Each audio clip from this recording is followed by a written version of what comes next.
السلام علیکم۔ قرآن کے خلاف بہت سے مورچے بنے، کچھ اپنوں نے بنائے، بہت سے غیروں نے۔ آج کا مورچہ ابو طالب کے نام۔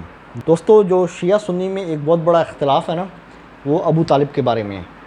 کتب تاریخ کے مطابق ابو طالب نبی کے چچا تھے۔ شیعہ انہیں مومن سمجھتے ہیں، مسلمان سمجھتے ہیں، جبکہ سنی انہیں کافر سمجھتے ہیں۔ اور باقاعدہ دونوں فریقوں نے، یعنی شیعہ نے اور سنیوں نے ابو طالب پہ بڑی کتابیں لکھی ہیں۔ شیعہ نے ایمان ثابت کرنے کی کوشش کی ہے اور سنیوں نے ان کو کافر ثابت کرنے کی کوشش کی ہے۔ دوستو، وقت ضائع کیے بغیر ہم روایت کا جائزہ لیں گے۔ صحیح بخاری کی روایت ہے، آپ کی اسکرین پہ چل رہی ہے دوستو، 3884۔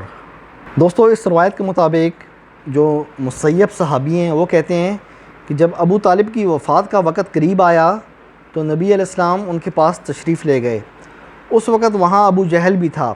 نبی نے فرمایا، چچا کلمہ لا الہ الا اللہ ایک مرتبہ کہہ دو، اللہ کی بارگاہ میں آپ کی بخشش کے لیے یہی دلیل میرے ہاتھ آ جائے گی۔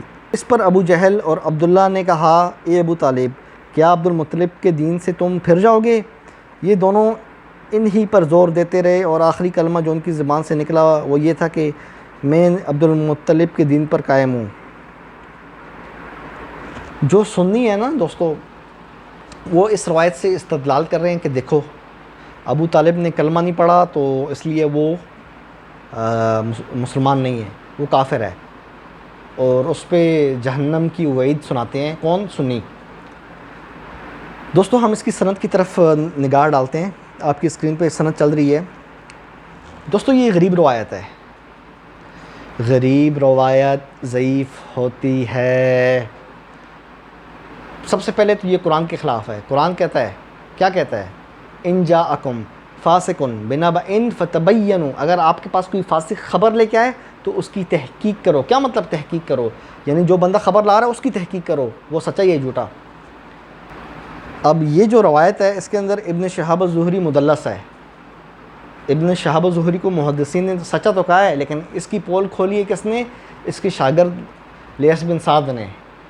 اس کا جو اسٹوڈنٹ ہے لیث بن سعد، اس نے امام مالک کو خط لکھا اور اس نے خط میں کہا کہ ہم ابن شہاب الزہری کے پاس جب آتے تو اس کا جواب کچھ اور ہوتا، دوسرے دن آتے اس سے کوئی سوال پوچھتے نا، اس کا جواب کچھ اور ہوتا، تیسرے دن آتے تو اس کا جواب کچھ اور ہوتا۔ مطلب اس کو پتہ ہی نہیں چلتا تھا کہ میں نے پہلے دن کیا بات کی ہے۔ یہ اس کو سوء حافظہ کی طرف اشارہ تھا۔ اور پھر لیث بن سعد جو ہم زمانہ ہے، جو اسٹوڈنٹ ہے، ایک اسٹوڈنٹ اپنے ٹیچر کو اچھی طرح جانتا ہے اوروں کی نسبت۔ ابن شہاب الزہری یہ جو راوی ہے، اس کا جو اسٹوڈنٹ ہے لیث بن سعد، اس نے اس کو چھوڑ دیا۔ امام مالک کو خط لکھا نا، اس نے کہا میں نے اس کو چھوڑ دیا ہے، اس کا حافظہ صحیح نہیں ہے۔ دوستو، اس کو صرف ایک صحابی مسیب بیان کر رہے ہیں۔ پہلی بات ہے، یہ حضرت ابو بکر، حضرت عمر، حضرت عثمان، حضرت علی اور جو کبار صحابہ ہیں، کسی نے اس کو بیان نہیں کیا۔ جو اہل بیت ہیں، یعنی نبی کی بیویاں، قرآن کے مطابق صرف نبی کی بیویاں اہل بیت ہیں، تو جو اہل بیت ہیں انہوں نے بھی اس کو بیان نہیں کیا، اور بھی کسی نے اس کو بیان نہیں کیا۔ صحیح سند کی بات کر رہا ہوں۔ اس سند کو جو روایت پرست ہیں، منکرین قرآن، وہ صحیح سمجھتے ہیں، چونکہ ان کا عقیدہ ہے کہ صحیح بخاری قرآن کی طرح ہے، اصح کتاب بعد کتاب اللہ۔ اس لیے چونکہ صحیح بخاری کے اندر جو بھی روایت آ جائے اس کو مانتے ہیں، چونکہ یہ بھی آ گئی ہے تو اس لیے اس کو بھی مانتے ہیں۔ اب یہ غریب روایت ہے، اور خود امام عبدالرزاق، امام بخاری کے دادا استاد، وہ کہتے ہیں کہ ہم غریب روایت کو خیر سمجھتے تھے، لیکن یہ شر ہے، شر۔ اسی طرح شعبہ اور ابراہیم نخعی، انہوں نے بھی غریب روایات پر اعتراض کیا۔ دوستو، اگلی روایت آپ کی اسکرین پہ چل رہی ہے۔ نبی علیہ السلام سے مروی ہے کہ آپ کی مجلس میں آپ کے چچا کا ذکر ہوا تو آپ نے فرمایا، شاید قیامت کے دن انہیں میری شفاعت کام آ جائے اور انہیں صرف ٹخنوں تک جہنم میں رکھا جائے، جس سے ان کو دماغ کھولے گا۔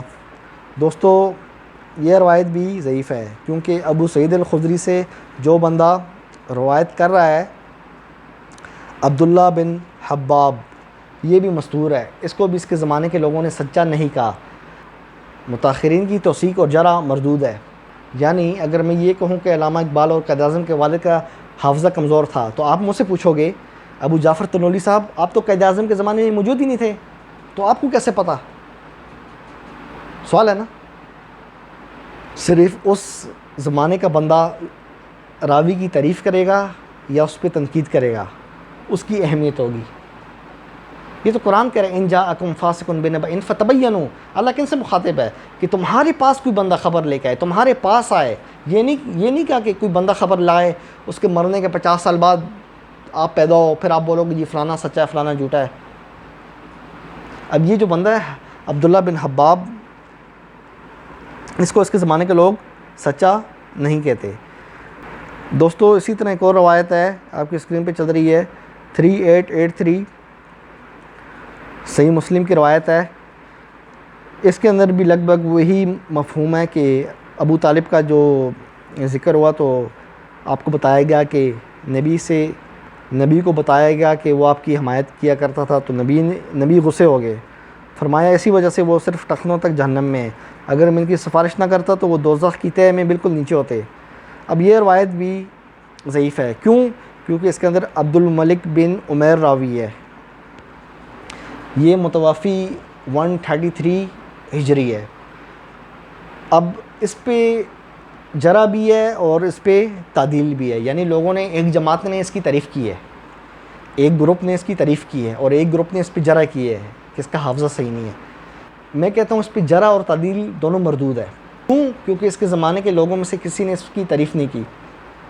بعد میں جو اس کی وفات کے بعد لوگ پیدا ہو رہے ہیں نا، کوئی کہہ رہا ہے یہ سچا ہے، کوئی کہہ رہا ہے نہیں یہ ضعیف ہے، اس کا حافظہ صحیح نہیں ہے، جبکہ عبد الملک بن عمیر راوی جو ہے 133 متوفی، اس کو اس کے زمانے کے لوگوں میں سے کسی نے سچا نہیں کہا، یعنی یہ مستور ہے۔ تو دوستو یہ 2-3 سندیں تھیں جنہیں صحیح سمجھا جاتا ہے، اور سنی حضرات بڑے دھڑلے سے کہتے ہیں ہاں جی وہ گئے جہنم میں۔ بھائی آپ کو کیا پتہ ہے؟ آپ کیوں کسی کے بارے میں اس طرح کی باتیں کر رہے ہو کہ کوئی جہنم میں ہے کوئی جنت میں ہے؟ یہ رپورٹ کارڈ تو قیامت کے دن کھلے گا، یہ تو ادھر پتہ لگے گا کہ کون جنت میں ہے کون جہنم میں ہے۔ آپ دنیا میں بیٹھ کے صرف یہ عبداللہ بن حباب معاصرین میں سے کسی نے توثیق نہیں کی، عبد الملک بن عمیر اس کے زمانے کے لوگوں میں سے کسی نے اس کو سچا نہیں کہا۔ ابن شہاب الزہری مدلس ہے، صیغہ عن سے روایت کر رہا ہے، اور اس کے شاگرد کی اس پہ جرح بھی ہے اور شاگرد نے اس کو چھوڑ بھی دیا۔ اور پھر جو آگے صحابی بیان کر رہا ہے جن سے منسوب ہے وہ بھی اکیلا۔ کتنے علل ہیں اس روایت میں دیکھیں، لیکن آپ تلے ہوئے ہیں نہیں ہم نے کہنا ہے۔ کیوں کہنا ہے؟ کیونکہ ہماری صحیح بخاری کے اندر آ گئی ہے۔ صحیح بخاری کے اندر اگر کسی کا نام آ جائے نا اور نیگیٹو اس میں اس کا نام آ جائے، کسی بھی بندے کا صحیح بخاری یا صحیح مسلم کے اندر نیگیٹو پیراہے میں نام آ جائے کہ یہ بندہ ٹھیک نہیں ہے، تو جتنے بھی ہمارے سنی بہن بھائی ہیں وہ بولتے ہیں ہاں جی چونکہ صحیح بخاری کے اندر روایت آ گئی ہے تو اس لیے اس بندے پہ ہم کراس لگائیں گے۔ تو بھائی یہ تو قیامت کے دن پتہ لگے گا۔ اللہ کے بندو اپنی زبانوں کو لگام دو، کسی کو نہ جنتی کہو نہ جہنمی کہو، اللہ پہ چھوڑو۔ آپ کون ہوتے ہو سرٹیفکیٹ بانٹنے والے؟ یہ تو اللہ کے ہاتھ میں ہے،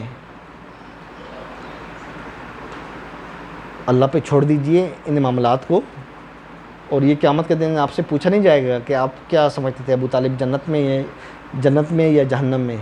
اور میں یہ ویڈیو اسی لیے بنا رہا ہوں آپ کو یہ جو سندیں ہیں ان کی حیثیت بتاؤں اور آپ کو کہوں کہ اپنے زمانوں پہ تالے لگاؤ، کسی کو نہ اچھا کہو نہ برا کہو، اللہ پہ چھوڑ دو، ٹھیک ہے؟ اور اللہ کی کتاب کو یوں تھام لو، انشاءاللہ کبھی بھی گمراہ نہیں ہوگے۔ قرآن تھامو، قرآن، نہ کہ وہ کتابیں جو نبی علیہ السلام کی وفات کے 100 150 200 سال بعد لکھی گئیں، اور مشکوک کتابیں۔ میں بہت جلد انشاءاللہ ویڈیو بناؤں گا، یہ جو کتب روایات ہیں اس پہ ویڈیو بناؤں گا میں بہت جلد۔ صحیح بخاری جو ہے نا، جو ہمیں 2-3 اس کے جو طرق ہیں اس پہ میں ڈسکس کروں گا، آپ کو بتاؤں گا کہ یہ اس کے اندر کتنی ہیر پھیر ہے اس کتاب میں۔ وہ ایک علیحدہ موضوع کی طرف ہم نکل رہے ہیں، وہ بھی انشاءاللہ تفصیلی ویڈیو بناؤں گا۔ کہنے کا مقصد یہ ہے کہ صرف قرآن ایک واحد چیز ہے جس پہ آپ آنکھیں بند کر کے اعتبار کر سکتے ہو۔ ذالک الکتاب لا ریب فیہ، اللہ کیا کہہ رہا ہے؟ ہدی للمتقین، رستہ دکھاتی ہے۔